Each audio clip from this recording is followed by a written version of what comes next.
एकादशीत्यादि महाव्रतानि एकादशीत्यादि महाव्रतानि वै कुर्याद् द्विवेधानि हरिप्रियाण्यथ विद्धा दशम्या यदि सारुणोदये सद्वादशीं तूपवसेद् विहायताम् अथ सह विधेयानि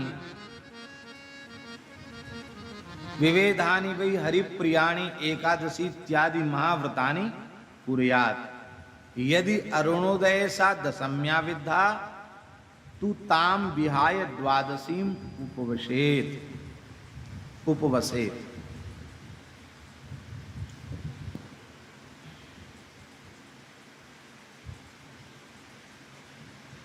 विवेद माने क्या होता है? विवेद माने होता है वेद रहित,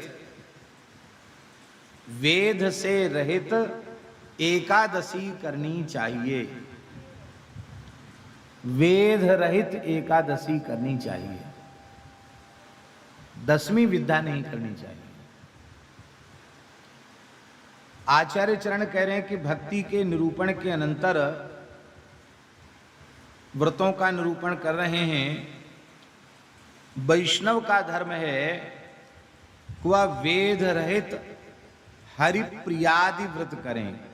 केवल एकादशी वेद रहित नहीं, जितने भी व्रत हैं वैष्णव को वेद रहित ही करना चाहिए।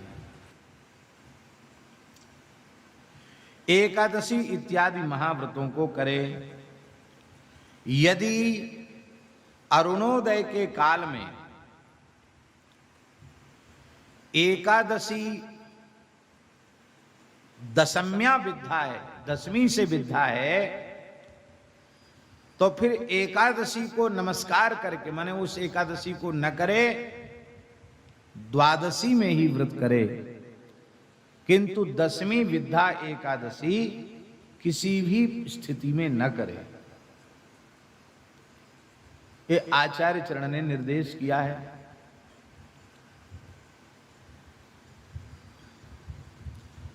एक ग्रंथ है, उसका नाम है सदाचार महोदधि। बहुत सुंदर ग्रंथ है, पढ़ने योग्य है। दास ने एक बार उस ग्रंथ को आद्योपांत देखा है। उसमें एक बहुत अच्छी बात हमको लगी। कई बातें, उनमें एक बात बता रहा।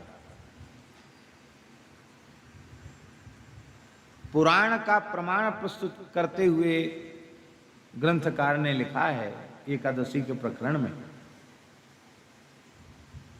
कि गांधारी ने, महासती गांधारी ने, धृतराष्ट्र की पत्नी गांधारी ने भगवान श्री कृष्ण से कहा कि मैं अपने विशुद्ध पातिव्रत धर्म के आचरण से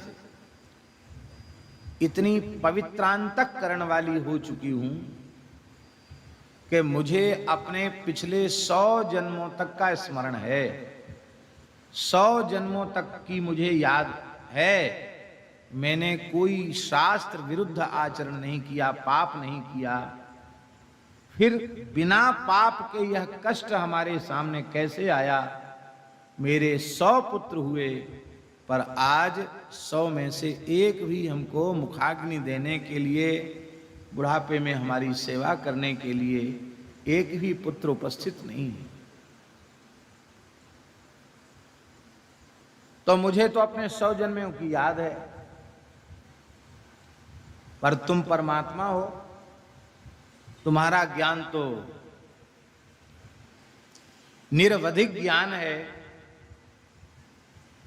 आप तो सर्वज्ञ हैं। तो मैं ये जानना चाहती हूं कि 100 जन्म की तो मुझे याद है, मैंने कोई पाप नहीं किया, फिर किस पाप के परिणाम स्वरूप ये दिन हमें देखना पड़ा कि हमारे 100 पुत्रों में एक पुत्र भी जीवित नहीं है, सब मारे गए। तो भगवान ने वहां उत्तर दिया है कि तुमने जो कहा बिल्कुल ठीक कहा, 100 जन्म में तुम्हारे कोई पाप नहीं है, पर 100 जन्म के पहले जो जन्म था उस जन्म में तुमने 10वीं विद्या एकादशी की थी, उसके पाप से तुम्हारे 100 पुत्र मारे। ये बात हमने जब उसमें पढ़ी सदाचार महोदधि नामक ग्रंथ में, तुम्हारे रोंगटे खड़े हो गए। अब लोग गांव देहात में वेदाचार्य जी, जिनको ज्यादा ज्ञान नहीं है, वहां गांव के पंडित भी ऐसे ही बता देते हैं कि वो दूसरी वाली एकादशी बाबा बैरागियों की एकादशी है और पहली वाली गृहस्थों की है। कहते पहली वाली गृहस्थों की एकादशी है और वो बाबा जियों की है, साधुओं की एकादशी है, ऐसा बोल रहे थे। तो कई बार भोले भाले वैष्णव जो गृहस्थ हैं उनके भी यही समझ में आता कि चलो हम भले ही वैष्णव हैं पर हैं तो गृहस्थ ही, तो हमको गृहस्थ वाली एकादशी करनी चाहिए। साधु सन्यासी और गांव के लोग कई बार ऐसा भी बता देते, अरे करोगे तो तुम बहुत तुम्हारा अनिष्ट हो जाएगा, बाबा जी वाली एकादशी नहीं करना। पर भैया गृहस्थ विरक्त का भेद नहीं है। वैष्णव मात्र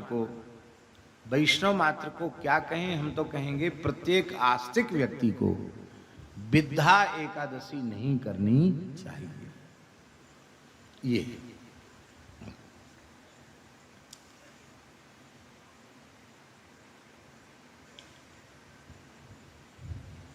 महाव्रतों के अनुष्ठान से पापों का विनाश तो होता ही है, भगवान में प्रेम उत्पन्न होता है, और वे जितने एकादशी आदि महाव्रत हैं उन सभी को वेद रहित तिथि में ही करना चाहिए, वेद से युक्त तिथि में नहीं करना चाहिए। ये बात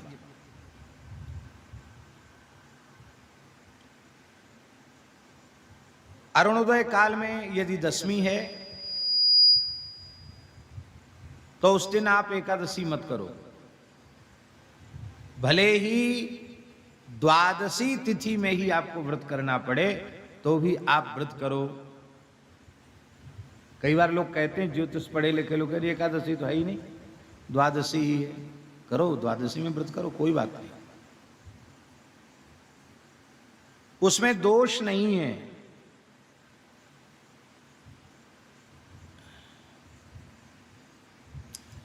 श्रीमद् भागवत में महाराज जी तो विराजे हैं, विधिवत श्रीमद् भागवत आपने वृंदावन में रह करके पढ़ा है। परम भागवत अम्बरीश जी के चरित्र में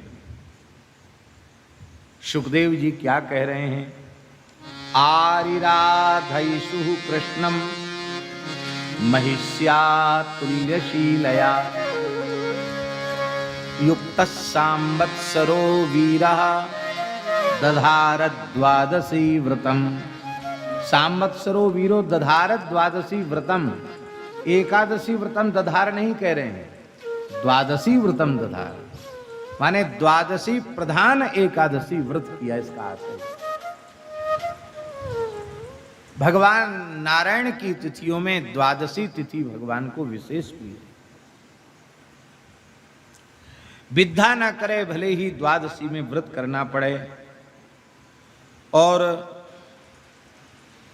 इस विषय को और आगे भी विस्तृत रूप में उन्होंने व्याख्यान किया है।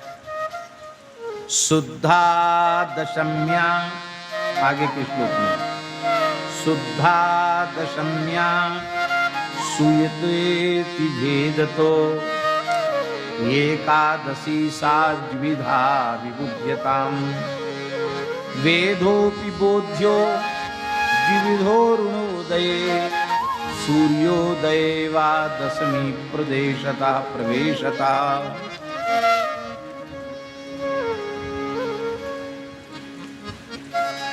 दो प्रकार की एकादशी, एक शुद्धा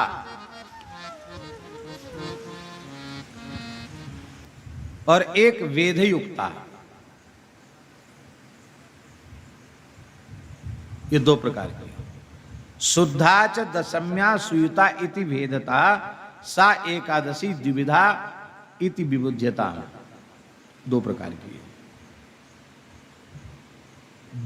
वेद भी 2 प्रकार का है। एक तो अरुणोदय के काल का वेद और एक अरुणोदय के भी बाद सूर्योदय के काल का वेद, ऐसा भी 2 प्रकार का वेद है। इन दोनों प्रकार के वेद से रहित होना चाहिए।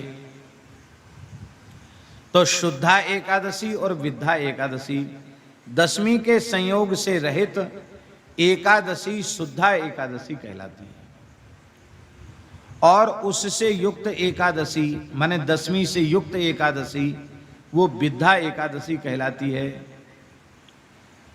अरुणोदय काल में 10वीं का प्रवेश होने से भी विद्या एकादशी होती है, 10वीं तिथि का वेद हो जाता है, और सूर्योदय काल में 10वीं तिथि के प्रवेश से भी दूसरा वेद हो जाता है। ये दोनों प्रकार के वेद एकादशी व्रत में त्याज्य हैं।